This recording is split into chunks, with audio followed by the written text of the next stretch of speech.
दोस्तों, आज की युवा पीढ़ी एक ही समय पर दो दो तीन तीन काम करने के आदी हो चुकी है। जैसे फोन पर बात करते हुए गाड़ी चलाना, खाना खाते हुए टीवी देखना, कुछ काम करते हुए मन में विचारों का चलना।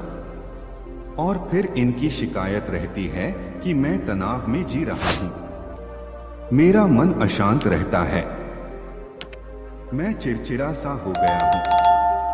जब कोई व्यक्ति एक ही समय पर तीन तीन काम करेगा तो तनाव पैदा होना तो स्वाभाविक है, क्योंकि दिमाग तो एक समय पर पूरा ध्यान लगाकर सिर्फ एक ही काम कर सकता है।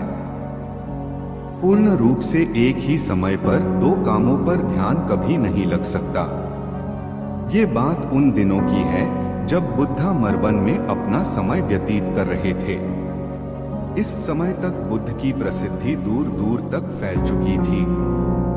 बहुत दूर दूर से लोग अपनी चिंताओं और परेशानियों का समाधान खोजने के पास आते थे।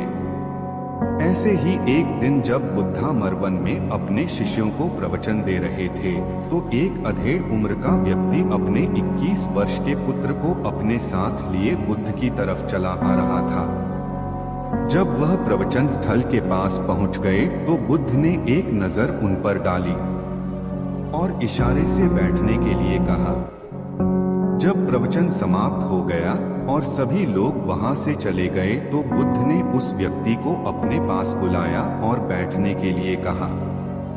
वहां चारों तरफ हरियाली छाई हुई थी, मौसम बहुत सुहाना था और तरह तरह के पक्षियों की आवाजें गूंज रही थी। ऐसा नजारा देखकर उस व्यक्ति को अंदर से असीम शांति महसूस हो रही थी। इसके बाद बुद्ध ने उस व्यक्ति से आने का कारण पूछा तो इस पर व्यक्ति ने कहा, यह तथागत, मैं 2 दिन की लंबी यात्रा करके अपने पुत्र को आपसे मिलवाने लाया हूँ। ये मेरा इकलौता पुत्र है और ये हर समय थका थका रहता है। ऐसा लगता है जैसे इसके अंदर कोई जान ही नहीं है, कोई प्राण नहीं है। इसका स्वभाव भी काफी चिड़चिड़ा हो गया है। अगर हम इससे कुछ भी कहते हैं तो यह हमारी छोटी छोटी बातों पर गुस्सा हो जाता है। इसके देखने की क्षमता भी उम्र से पहले ही कमजोर हो गई है और इसके बाल भी सफेद पड़ने लगे हैं। इतनी कम उम्र में इतनी बड़ी उम्र का लगना मुझे तो कुछ समझ नहीं आ रहा। मैं अपने पुत्र के स्वास्थ्य को लेकर बहुत चिंतित हूँ। जब मैं अपने पुत्र को वैद्य जी के पास लेकर गया तो उन्होंने कुछ औषधि दी और कहा, अपने पुत्र को तनाव कम लेने के लिए कहो। वो अपने दिमाग में बहुत अधिक तनाव लेता है, इसलिए उसकी ऐसी हालत हो गई है। लेकिन मुझे उनके बहुत समझाने के बाद भी तनाव का मतलब समझ नहीं आया। मुझे नहीं पता कि तनाव होता क्या है, यह किन कारणों से आता है और उसे कैसे अपने पुत्र के दिमाग से निकालूं। लेकिन मुझे सबसे पहले तो ये समझना है कि तनाव होता क्या है। इसीलिए तथागत मैं आपके पास आया हूँ, कृपया आप मेरी समस्या का समाधान कीजिए। यह सुन बुद्ध उसके पुत्र को बड़े ध्यान से देखते हैं, उसके चेहरे को देखते हैं, उसकी आंखों को देखते हैं और फिर उसके हाथों की नब्ज को भी देखते हैं। यह सारी विधि करने के पश्चात बुद्ध उस व्यक्ति से कहते हैं, तनाव लेना तो कोई नहीं चाहता, लेकिन फिर भी यह तनाव लोगों के दिमाग को दीमक की तरह पकड़ लेता है और व्यक्ति जान भी नहीं पाता कि वह तनाव में जी रहा है। लेकिन अगर व्यक्ति तनाव के कारणों को अच्छे से समझ लेता है और तनाव के बारे में कोई ऐसा पैमाना बना लेता है जिससे वह जान सके कि वह कितने तनाव में है, तो वह इस समस्या का समाधान भी खोज सकता है।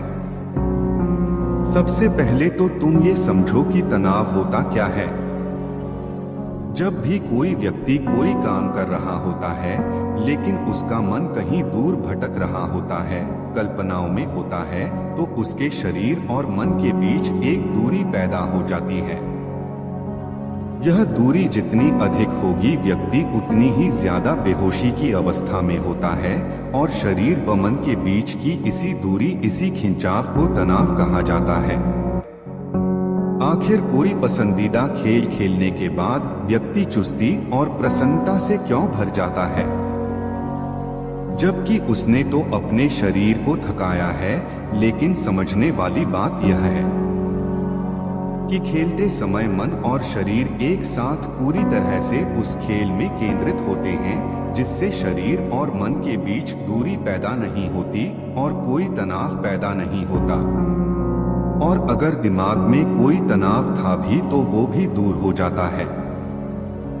लेकिन इसके विपरीत जब हम कोई ऐसा काम करते हैं जो हमें पसंद नहीं है, तो हमारा शरीर तो उस काम को कर रहा होता है, लेकिन हमारा मन कहीं दूर कल्पनाओं में भटक रहा होता है, जिससे शरीर और मन के बीच एक दूरी पैदा हो गई और तनाव ने जन्म ले लिया। इसीलिए व्यक्ति को एक समय पर सिर्फ एक ही काम करना चाहिए और अपने तन और मन की सारी शक्ति उसी एक काम पर लगा देनी चाहिए, जिससे व्यक्ति के अंदर तनाव पैदा ही ना हो।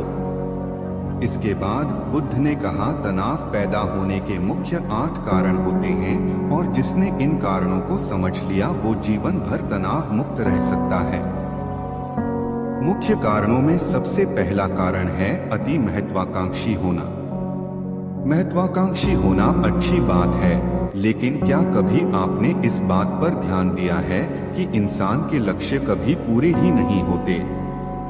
उसका एक लक्ष्य पूरा हुआ नहीं कि वह दूसरे की तरफ भागने लगता है, दूसरा पूरा हुआ तो तीसरे की तरफ, और इस तरीके से वो अपने लक्ष्यों को पाने के लिए जिंदगी भर गोल गोल घूमता रहता है। इसीलिए जो व्यक्ति अति महत्वाकांक्षी होता है, जिसने बड़े बड़े लक्ष्य बनाए होते हैं, वह वर्तमान में कभी रह ही नहीं पाता। उसका मन सदैव भविष्य की योजनाएं बनाने में ही व्यस्त रहता है। उसका शरीर तो वर्तमान में रहता है, लेकिन भविष्य में ही रहता है, जिससे मन और शरीर के बीच दूरी पैदा हो जाती है और वह तनाव भरी जिंदगी जीने लगता है। बुद्ध के मुंह से यह बात सुन उस लड़के ने कहा, बुद्ध, तो फिर इसका मतलब है कि हमें लक्ष्य नहीं बनानी चाहिए, क्योंकि लक्ष्य बनाना भी तो महत्वाकांक्षा ही है। इस पर बुद्ध ने कहा, जीवन में लक्ष्य बनाना कोई गलत बात नहीं है, लेकिन समस्या तब उत्पन्न होती है जब वो अपना पूरा ध्यान उस लक्ष्य से मिलने वाले परिणाम पर ही लगा देते हैं और उसके परिणाम की चिंता करते रहते हैं। व्यक्ति को वर्तमान में जीना आना चाहिए। आप लक्ष्य बनाइए और उस लक्ष्य की प्राप्ति के लिए कड़ी मेहनत करिए, लेकिन साथ ही साथ आपको इस बात का भी ज्ञान होना चाहिए कि आप अभी वर्तमान में जी रहे हैं और वर्तमान ही सत्य है। बुद्ध ने आगे कहा, तनाव का दूसरा सबसे बड़ा कारण है ईर्ष्या। जब व्यक्ति ईर्ष्या और जलन से भर जाता है तो उसका मन अंदर से सड़ने लगता है। ईर्ष्या एक आंतरिक घाव है। आंतरिक घाव यानी मन का घाव व्यक्ति के शरीर का घाव तो भर सकता है, लेकिन मन का घाव कभी नहीं भर सकता। इसीलिए व्यक्ति को दूसरे की खुशी और तरक्की से कभी ईर्ष्या नहीं करनी चाहिए, क्योंकि तनाव का कारण है।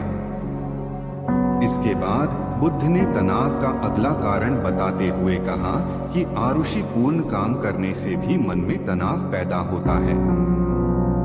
जो काम करना हमें पसंद ही नहीं है, जिस काम में हमारी रुचि ही नहीं है, उस काम में हमारा मन लग ही नहीं पाएगा। हमारा शरीर तो वही बैठा रहेगा, लेकिन हमारा मन कल्पनाओं की उड़ान भरेगा, जिससे शरीर और मन के बीच दूरी पैदा हो जाती है और व्यक्ति तनावग्रस्त हो जाता है। इसीलिए इंसान को हमेशा अपनी रुचि के अनुसार ही कार्य करना चाहिए। अगर व्यक्ति ने ये पता कर लिया कि उसे कौन सा काम करना पसंद है और वो उसी काम को अपने जीवन का लक्ष्य बना लेता है, तो फिर वो काम उसके लिए काम नहीं बल्कि खेल बन जाता है। फिर बुद्ध ने कहा, तनाव का चौथा कारण होता है किसी दूसरे से इच्छा रखना। बुद्ध ने उस व्यक्ति की ओर इशारा करते हुए कहा, एक पिता होने के नाते तुम्हारी अपने पुत्र से बहुत सी अपेक्षाएं होंगी कि तुम्हारा पुत्र एक बहुत ही कामयाब इंसान बने, तुम्हारा नाम रोशन करे, जैसा तुम चाहते हो उस तरह का जीवन जिए, तुम्हारी हर बात माने। लेकिन क्या आज तक कभी किसी की सारी अपेक्षाएं पूरी हुई है? जब भी कोई व्यक्ति किसी दूसरे से कोई अपेक्षा रखने लगता है तो वो अनजाने में अपने लिए तनाव पैदा करने लगता है। जरा सोचो कि अगर तुम्हारा बेटा तुम्हारे अनुसार काम नहीं कर रहा और वो नहीं बन पा रहा जो तुम उसे बनाना चाहते हो, तो निश्चित रूप से तुम्हारे दिमाग को तनाव पकड़ लेगा।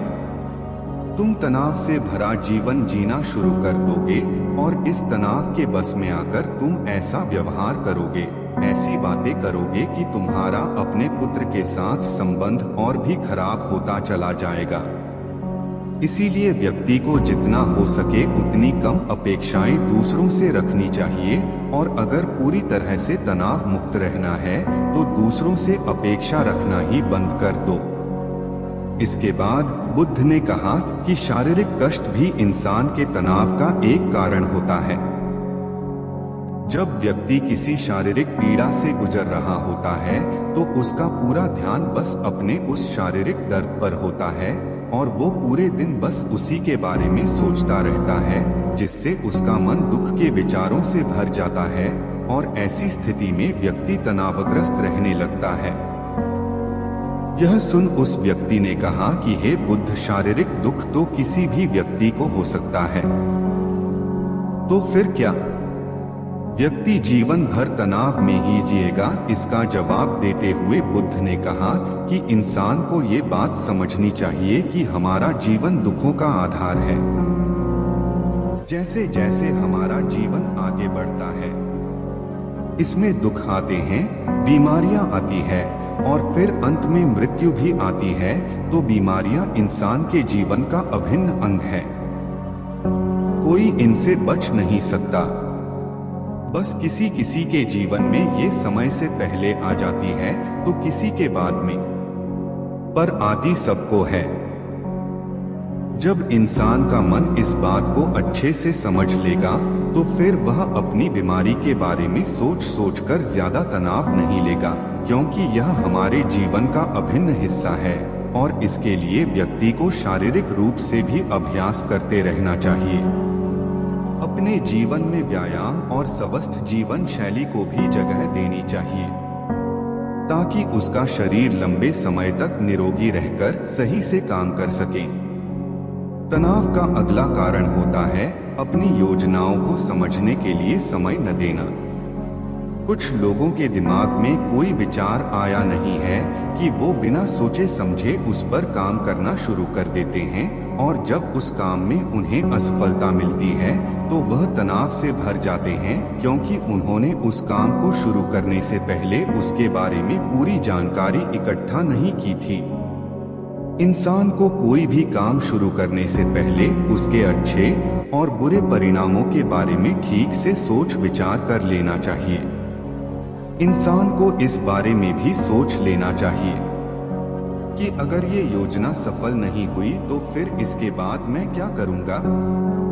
इसलिए व्यक्ति को अपनी योजनाओं को ठीक से समझने के लिए पूरा समय देना चाहिए ताकि बाद में उस योजना की वजह से तनाव पैदा ना हो। तनाव का 7वां सबसे बड़ा कारण होता है टालमटोल करना, आज के काम को कल पर टालना। आप लोगों ने ये कहावत तो सुनी होगी कि आलसी इंसान के शरीर का सबसे बड़ा शत्रु है। इंसान आलस्य की वजह से आज के काम को कल के लिए टाल देता है और फिर काम को टालना उसकी आदत बन जाती है। काम को कल पर टालने वाले व्यक्ति का काम कभी भी समय पर पूरा नहीं हो पाता और अगर किसी तरह से पूरा हो भी जाता है तो वह उतना अच्छा नहीं हो पाता जितना अच्छा उसे किया जा सकता था और फिर यह बात व्यक्ति के अंदर तनाव पैदा करती है। लेकिन काम को टालना या काम को एकदम अंत समय पर करना एक आदत है। इसीलिए व्यक्ति ना चाहते हुए भी बार बार अपनी इस आदत का शिकार बन जाता है और काम को टालता रहता है, और फिर जब काम की समय सीमा पास आ जाती है तो वह तनाव से भरकर काम को पूरा करने का प्रयास करता है। इसीलिए तनाव मुक्त रहने के लिए व्यक्ति को काम को टालने की आदत छोड़नी पड़ेगी, और यह तभी संभव है जब व्यक्ति काम को समय से पहले खत्म करने का निश्चय करे। सबसे आखिरी और सबसे प्रमुख कारण जो तनाव का होता है वो है ज्यादा सोचना। लगातार सोचते रहना भी एक बीमारी है, और यह उस व्यक्ति में सबसे ज्यादा पाई जाती है जो कपोल कल्पनाएं करता है, जो अतीत की घटनाओं और भविष्य की बातों के बारे में सोचता रहता है, जो बेवजह के अनुमान लगाता रहता है। इसीलिए व्यक्ति को ज्यादा सोचने की आदत पर लगाम लगाना चाहिए। इसके लिए जितना हो सके खुद को काम में व्यस्त रखना चाहिए, और हर दिन ध्यान का अभ्यास करने को अपने जीवन का हिस्सा बना लेना चाहिए। बुद्ध के मुंह से यह सारी बातें सुनकर उस व्यक्ति ने हाथ जोड़कर कहा, बुद्ध मेरा पुत्र तो अभी मात्र 21 वर्ष का ही है, और इसमें अभी इतनी समझ भी नहीं है कि यह आपकी बताई सारी बातों का एक साथ पालन कर सके। आप कृपया करके तनाव मुक्त रहने का कोई आसान सा तरीका बता दें जिससे मेरा बेटा उसका अनुसरण भी कर सके और तनाव मुक्त भी रह सके। उस व्यक्ति की यह प्रार्थना सुन बुद्धि ने कुछ सोचते हुए जवाब दिया, अगर तुम इतनी सारी बातों का पालन नहीं कर सकते तो इसके लिए एक बहुत ही आसान विधि है। तुम एक बार में एक काम को करने पर ध्यान लगाओ। उस समय पर सिर्फ उसी काम को करो, सिर्फ उस पर ही अपना पूरा ध्यान लगाओ, और अगर तुम्हारा मन इधर उधर भटक जाता है तो जैसे ही तुम्हें याद आए उसे वापस फिर उसी काम में लगा दो। ये सबसे आसान और अच्छा तरीका है तनाव मुक्त रहने का। जब तुम भोजन करो तो उस समय सिर्फ भोजन ही करो, उसके पूरे स्वाद का आनंद लो, उसे अनुभव करो। जब चलो तो अपना पूरा ध्यान सिर्फ चलने लगा दो। इससे तुम्हारा मन और तुम्हारा शरीर दोनों एक जगह पर केंद्रित रहेंगे। दोनों के बीच दूरी पैदा नहीं होगी, जो कि तनाव का मुख्य कारण होती है। उम्मीद है आपको यह कहानी पसंद आई होगी।